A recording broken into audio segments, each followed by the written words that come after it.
Hi everyone, my name is Rohan. Today we are going to discuss cracking. So, the primary goal of this cracking is to convert the low value heavy fractions into the high value high demand products. Primary transportation fuels like gasoline, diesel, jet fuel, and petrochemical feedstocks. Right. The crude oil contains many large molecules. If these are to be used, uh, if you want to use the crude oil products, then we have to de- convert the we have to convert or we have to break the hydrocarbons in a smaller molecules. So when the hydrocarbon burn, they are reacting with the oxygen. In general, when the hydrocarbons burn, they are reacting with oxygen in the air. In general, smaller the molecule, it it mixes it better. Better it will be mixed and then react with the air. So it involves the breaking of carbon bonds in alkane, converts heavy fraction into the higher value products. Now this cracking is uh, has the two processes. One is the thermal process and second is the catalytic process. Thermal process is proceeds via free radical mechanism. Catalytic proceeds via carbocation or carboanion mechanism. Now the properties of the thermal cracking are these operates under high pressure 700 kilopascal, high temperature which is above 400 degrees Celsius, and it mechanism is free radical mechanism and homolytic fission. So it produces mostly alkenes. Example, ethane for making polymers and ethanols. For example, hexane is converted into the high value products, like it is broken into smaller molecules. So it produces the ethane, and further ethane is used for the polymer process, and other butanol is further distilled in the fraction while using the fractions. So the it produces the hydrogen used in the Haber process and in manufacturers, right? Bond can be broken anywhere in the molecules by carbon-carbon bond fissions or a carbon-hydrogen bond fission. Now we will discuss the thermal cracking in detail. So thermal cracking.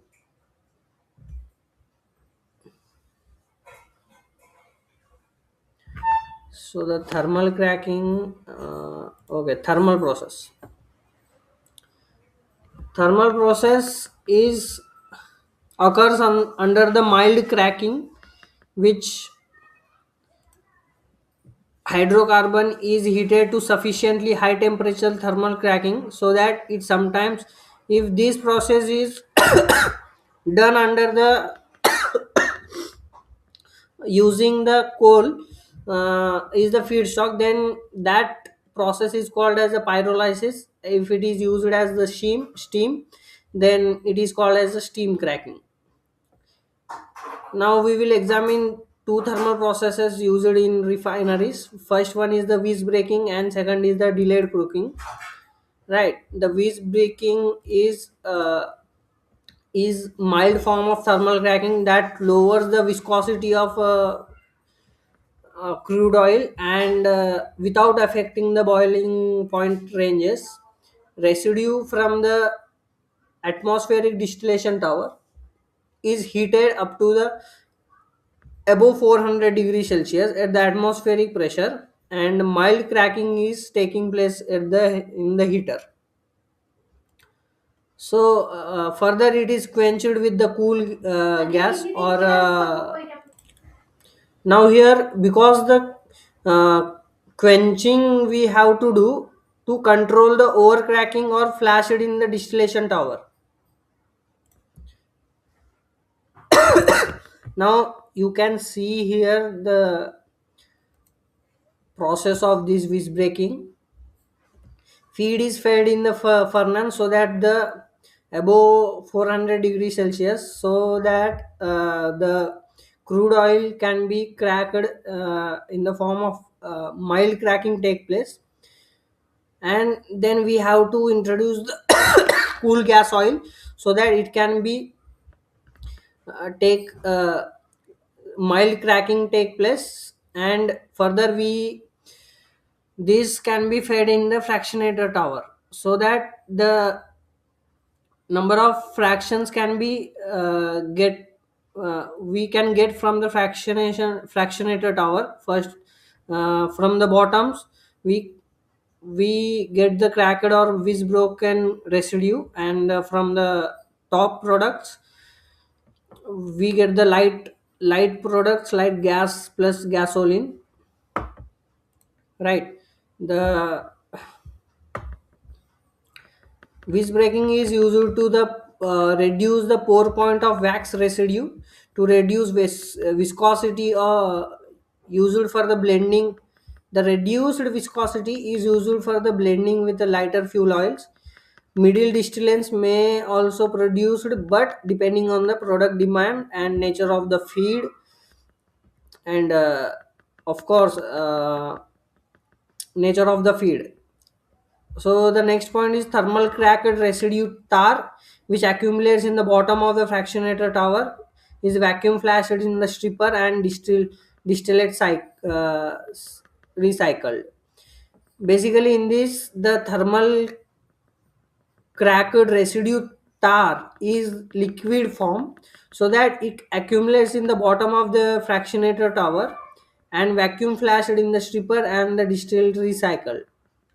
Because we have to send in the vacuum flasher so that it can reduce the flash point of that residue, and it can be recycled back into the fractionator, and that light product which is recycled back into the fractionator is further we get products like diesel and gasoline products. So alternatively, vacuum residue can be cracked. Several whisk breaking depends on the temperature and reaction time. Now the next one is the delayed cooking. Delayed cooking, it is a method of thermal cracking used to upgrade residue into the lighter products or distillates.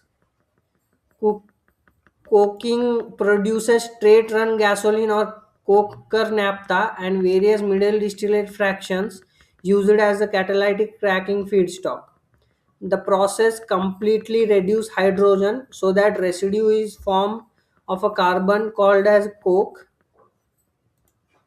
Three typical cokes are obtained: sponge coke, honeycomb coke, and needle coke. Honeycomb coke we call as the short coke also. Now this needle coke has high mechanical strength, high porosity, high porosity. In many cases, it is used as the electrode in the like inert material. We can use this depending upon the reaction mechanism, time, temperature, and crude feedstock. Delayed cooking, the heated charge residue from the atmospheric distillation tower is transferred to the large cooker drum, which provide long residence time needed to allow the cracking reaction to proceed the completion. Now these are the sponges, coke, which molecularly it looks like abundant pore structure. Now this is the needle coke, which looks like needles in it, right? There are many layers and it has very high porosity, and mechanical strength is very high in the needle coke.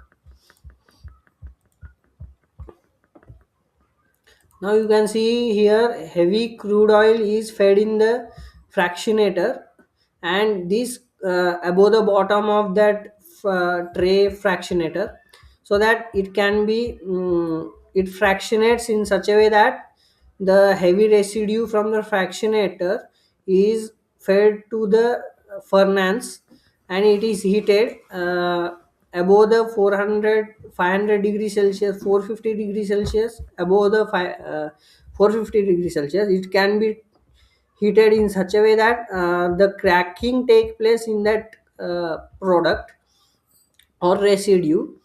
It can be converted into the high value products, and further it is sent to the coke drums.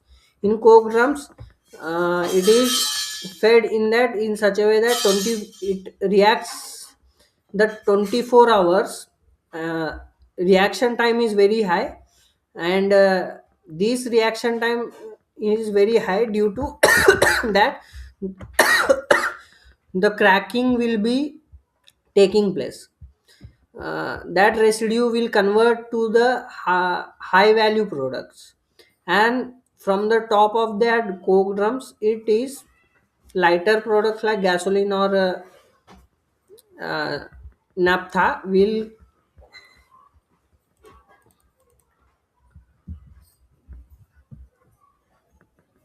vapors from the drums are returned to the fractionator, where gas, naphtha, gas oils are separated out. The heavier hydrocarbon produced in the fractionator are recycled through the furnace, right? And the heavier hydrocarbons, after coke reaches predetermined level in one drum, the flow is diverted to other drum to maintain continuous operation. The full drum is steamed to strip out uncracked hydrocarbon. Now, which is uncracked hydrocarbon is treated by the hydraulic method or mechanical methods. Now, the coke is mechanically removed by auger rising from the bottom of the drum. The hydraulic decoking consists of fracturing the coke bed with high pressure water ejector from the rotating cutter. Right. Now this we have discussed the cracking. The next one we are going to discuss catalytic cracking.